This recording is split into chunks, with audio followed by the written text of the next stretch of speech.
Episode number 3357. Title: It's time to fulfill the promise. अब Allianz से निकलकर वीर कुछ कहना चाहता था।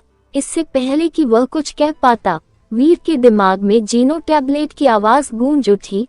आखिर स्काई को अब अपना नेता मिल गया है। जीनो टैबलेट की लड़ाइयाँ शुरू होने वाली हैं। हमें वापस जाना चाहिए। वीर ने अपना सिर उठाया। उसने देखा कि जीनो टैबलेट चमक रहा है। आखिर स्काई का अब अपना एक लीडर था, और वह कोई ऐसा व्यक्ति था जिसे वीर जानता था। वह दूसरे स्काई से मयंक मनचंदानी थी। वीर ने मन ही मन सोचा, तो सोनल को छोड़कर हम तीनों जीनो टैबलेट की लड़ाई में शामिल हो रहे हैं। यही एक मौका है। वहीं अब 33वां स्काई, जो किसी कब्र के पत्थर जैसा लग रहा था, जगमगा उठा। उसने दोनों यूनिवर्स को जगमगा दिया, जिससे जीनो टैबलेट पूरी दुनिया में चमक उठी और उस पर लिखे सभी नाम एक अविश्वसनीय जादू और प्रकाश की तीव्रता के साथ चमक उठे। जीनो टैबलेट की लड़ाई आखिरकार शुरू होने वाली है। अगर एंडरसन सैनी जीत गया तो ये बहुत बुरा होगा। गॉड हॉल लीडर बादलों में जीनो टैबलेट के साथ क्या होता है, ये देखने के लिए तैयार था। वह बहुत गंभीर लग रहा था।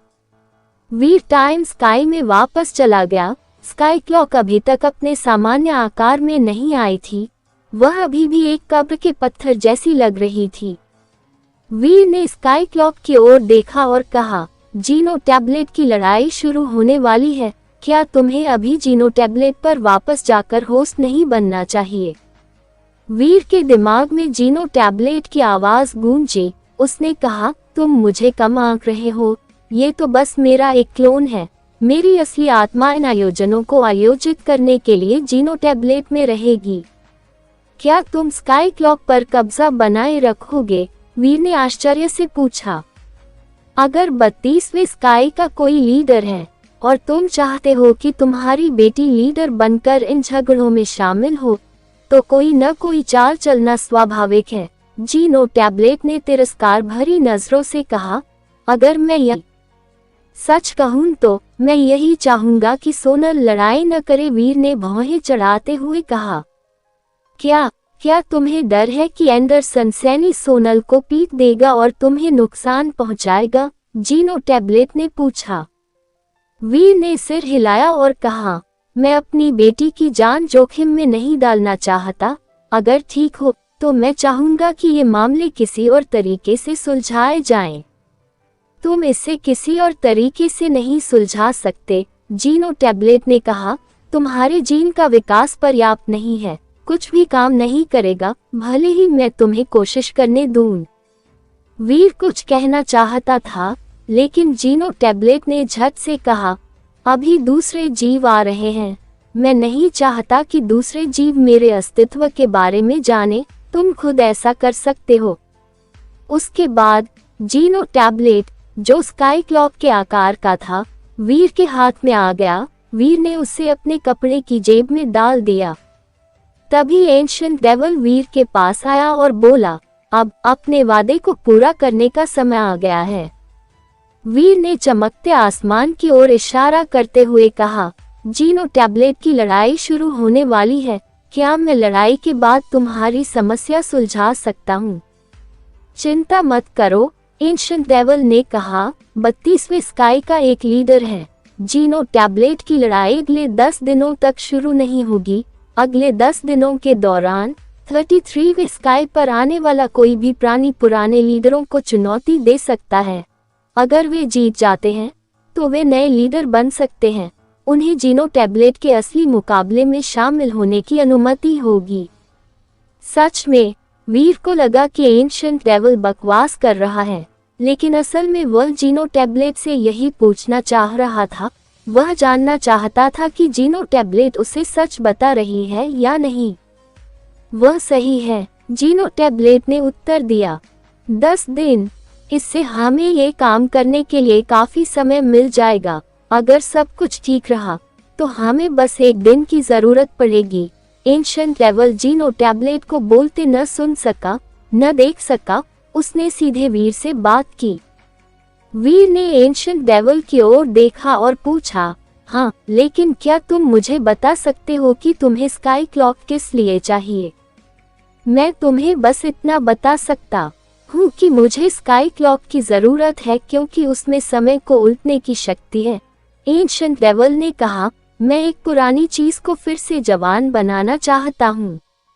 अगर चीजें सचमुच ऐसी हैं, तो तुम उस चीज को टाइम स्काई में ला सकते हो।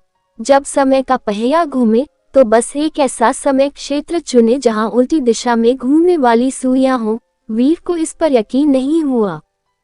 एंशिएंट डेविल ने अपना सिर हिलाया। अगर चीजें इतनी आसान होती, तो मैं टाइम स्काई में नहीं आता। वह चीज पुरानी और अनोखी है, इसलिए साधारण शक्तियां उसे बदल नहीं सकती। केवल स्काई क्लॉक की उल्टी समय शक्तियां ही उसे युवा बना सकती हैं, और यह केवल एक संभावना है। अगर यह काम नहीं करता, तो मेरे पास कोई दूसरा रास्ता ढूंढने के अलावा कोई विकल्प नहीं होगा। ऐसे में तो मुझे तुम्हारे साथ चलना ही होगा। वीर ने उससे मना नहीं किया। वह जानना चाहता था कि एंशिएंट डेविल किस चीज की बात कर रहा है।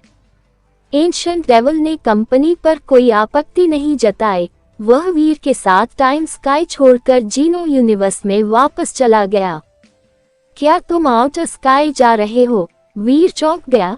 एंशिएंट डेविल उसे एक ऐसी जगह ले गया जहां वेरी हाई जाति के लोग रहते थे। वह जगह आउटर स्काई थी। आउटर स्काई पर ब्रेक वर्ल्ड के कई जानवरों ने कब्जा कर लिया था। अब वहां आम जीव नहीं रह सकते थे। पूरा आउटर स्काई बदल चुका था। ये पहले जैसी जगह से बिल्कुल अलग जगह थी। यहाँ तक कि वीर भी ब्रेक वर्ल्ड के जानवरों का शिकार करने के लिए आउटर स्काई में जाने की हिम्मत नहीं करेगा। एंशिएंट डेविल ने सिर हिलाया और कहा, हाँ, ये बहुत पुरानी और अनोखी वस्तु जो आउटर स्काई में रहती है। अगर तुम इसे वापस जिंदा करने में मेरी मदद कर सको, तो हमारी दुश्मनी दूर हो जाएगी। मैंने कहा था कि जब तक यह मेरे सिद्धांतों से टकराता नहीं, मैं तुम्हारी मदद करने को तैयार हूँ।